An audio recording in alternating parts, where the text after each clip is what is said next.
La possibilità di scaricare un'applicazione nel proprio PC, tablet o smartphone per conoscere in tempo reale lo stato di inquinamento dell'atmosfera di una particolare area del territorio veneto è la grande novità presentata dall'ARPAV, l'Agenzia regionale per la tutela e protezione dell'ambiente, a disposizione anche dei cittadini, a cui fa da contraltare il bilancio davvero poco incoraggiante dell'aria che si respira in questa parte del nord-est, dove ad un ridotto contributo del traffico, dettato più che altro da condizioni legate alla crisi, corrisponde una più marcata e nociva presenza degli impianti di riscaldamento, specie quelli a legna, che se riduce le emissioni di anidride carbonica incrementa le famigerate polveri sottili, autentico e motivato spauracchio ambientale del terzo millennio. Oltre una settantina i punti di rilevamento ARPAV tra fissi e mobili distribuiti nel territorio veneto, per un controllo capillare che è anche il motore di un protocollo d'intesa tra Ministero dell'Ambiente, delle Infrastrutture e della Salute con le regioni della pianura padana, quindi Veneto compreso,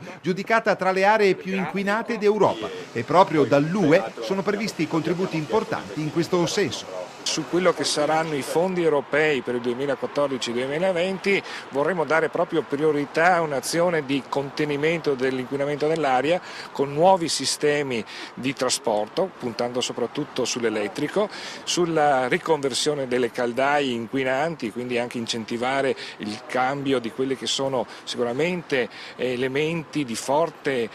concentrazione di inquinamento dell'aria, soprattutto nei grandi centri abitati, e quello che è il trasporto, puntare sul potenzionamento della metropolitana in superficie, quindi trasporto su rotaia rispetto a un traffico anche locale su gomma che sicuramente crea nei momenti di crisi di inquinamento forti punte di tasso di inquinamento.